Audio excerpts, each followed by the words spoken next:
পর সপ্তাহ সেখানে আমরা আলোচনা করেছিলাম মাননীয় স্পিকার।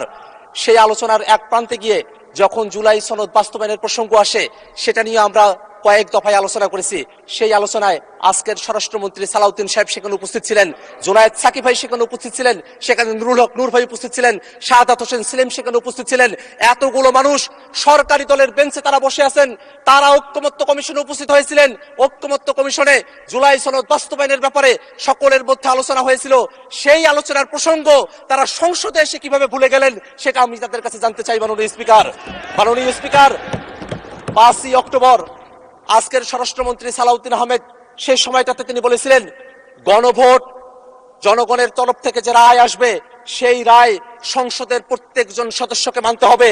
তিনি তার কথার উপরে এখন অটল কেন নাই সেটা আমরা তাদের কাছ থেকে জানতে চাই। মাননীয় স্পিকার, আমরা এই কথাটাও জানতে চাই, মাননীয় আইনমন্ত্রী তিনি সে সময়টাতে এই সংবিধান সংস্কারের জন্য যে আদেশ সেটাকে বাস্তবায়নের জন্য যে এক্সপার্ট প্যানেল গঠন করা হয়েছিল, সেই এক্সপার্ট প্যানেলের তিনিও একজন মেম্বার ছিলেন, তিনিও পরামর্শ দিয়েছিলেন সেই এক্সপার্ট প্যানেলে কেমন পদ্ধতিতে জুলাই সনদকে বাস্তবায়ন করা হবে। আজকে অ্যাটর্নি জেনারেলের পদ থেকে তিনি যখন স্বরাষ্ট্র আইনমন্ত্রী হয়েছেন তখনই এসে তিনি তার পজিশনটাকে পরিবর্তন করে এখন তিনি সবকিছু বেমালুম ভুলে গিয়েছেন। আজকে তারা এসে হবস, লক আর রুশো পড়ার কথা বলছেন।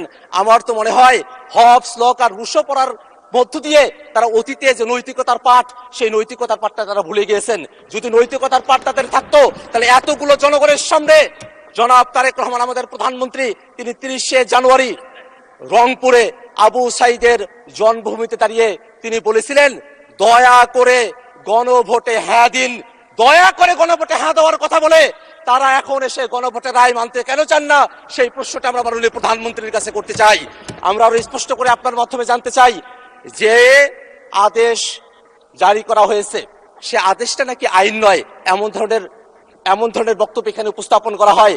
অথচ বাংলাদেশ সংবিধানের 152 নম্বর আর্টিকেলের মধ্যে একটা আদেশও যে আইন হতে পারে সেই ব্যাপারে সেখানে স্পষ্ট নির্দেশনা দেওয়া আছে।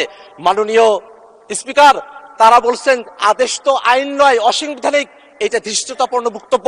জনগণ যেখানে গণভোটের মধ্য দিয়ে এই আদেশের পক্ষে রায় দিয়েছে সেখানে জনগণের রায়কে অসাংবিধানিক বলা এই সংসদকে কলঙ্কিত করে। মাননীয় স্পিকার, আমরা স্পষ্ট করে আরেকটা জিনিস আপনাকে বলতে চাই মাননীয় স্পিকার, যে অধ্যাদেশ জারি করা হয়েছে সে অধ্যাদেশের ব্যাপার নিয়ে একটা আলাপ এখানে উঠেছে যে সে অধ্যাদেশটা কি এই সংসদে সেটাকে অ্যাপ্রুভ করা হবে কি হবে না। সেই অধ্যাদেশ এই সংসদে অ্যাপ্রুভ করা হোক আর না হোক, ফ্যাক্ট অ্যান্ড ভ্যালিড অনুযায়ী সেই অধ্যাদেশ অনুযায়ী যে গণভোট হয়েছে সেই গণভোট যে বৈধ, সেই গণভোটকে অবৈধ বলার কোনো সুযোগ নেই। মাননীয় স্পিকার, আমরা আর একটা কথা বলতে চাই মাননীয় স্পিকার, যে অধ্যাদেশের কথা আপনারা বলছেন, অধ্যাদেশগুলো এই সংসদে উত্থাপন করা হয়েছে সেই অধ্যাদেশের মধ্যেই জুলাই সনদ বাস্তবায়নের যে আদেশ সে আদেশটাকে রেফার করা হয়েছে। আপনারা অধ্যাদেশটাকে এখানে রেফার করবেন, আবার অধ্যাদেশের মধ্যে যে আদেশের কথা বলা হয়েছে সেটাকে আপনারা বেমালুম চেপে যাবেন। এই ধরনের দ্বিচারিতা বাংলাদেশের সংসদে যদি আপনারা করেন জনগণ আপনাদেরকে ছাড় দেবে না। মাননীয় স্পিকার, আর একটা কথা আমি বলতে চাই, যে আদেশের ব্যাপারটা নিয়ে বলা হয় সেই আদেশ যেই 13ই নভেম্বরে জারি করা হলো সেই দিন সালাউদ্দিন সাহেব তিনি আমাদের স্বরাষ্ট্রমন্ত্রী বর্তমানে, সেই দিন তিনি ব্যক্তিগতভাবে আদেশের ব্যাপারে তার আপত্তির কথা জানিয়েছিলেন। কিন্তু সেই দিন রাতের বেলা বিএনপির স্থায়ী কমিটির সদস্যরা মিটিং করে জনাব মির্জা ফখরুল ইসলাম আলমগীর তার নেতৃত্বে যে সংবাদ সম্মেলন করা হয়েছিল সেই সংবাদ সম্মেলনে আদেশ জারির দিনে বিএনপি দলীয় সিদ্ধান্ত নিয়ে তৎকালে প্রধান উপদেষ্টাকে ধন্যবাদ জানিয়েছিল। সেটা কোন স্বার্থে সেদিন ধন্যবাদ জানিয়েছিল আমরা সে বিষয়টা তাদের কাছ থেকে জানতে চাই। মাননীয় স্পিকার, আমি আপনার কাছে আর একটা বিষয় একটু খোলাসা করে বলতে চাই, জুলাই সনদের মধ্যে দিয়ে আমরা কি চেয়েছি? আমরা চেয়েছি এমন একটা বাংলাদেশ যেই বাংলাদেশে আগের মতো করে সরকারি সাংবিধানিক প্রতিষ্ঠানগুলোতে নিয়োগ হবে না। আপনারা যদি নতুন বাংলাদেশের কথা বলেন, আপনারা কি আবার আগের মতো করে নুরুল হুদার মতো একজনকে আপনারা কি নির্বাচন কমিশনার বানাতে চান, নাকি আপনারা সেই 2001 থেকে 6 মতো আপনাদের মতো করে সংবিধান সংশোধন করে KM হাসানের মতো একজনকে আপনার যখন তত্ত্বাবধায়ক সরকারের প্রধান করতে চেয়েছিলেন তারপরে 17টা বছর বাংলাদেশকে যে সাফার করতে হয়েছিল সেই ইতিহাসগুলো যে আপনারা ভুলে গিয়েছেন সেটা আমাদের কাছে বড়ই দুঃখ লাগে। মাননীয় স্পিকার, আমরা একটা কথা বারংবার আপনাদের কাছে বলি, 90-এর পরে 3 জোটের রূপরেখা আপনারা সহজে মানতে চান নাই, কিন্তু জনগণ যখন রাজপথে নেমে এসেছিল আপনারা কিন্তু তখন মানতে বাধ্য হয়েছিলেন।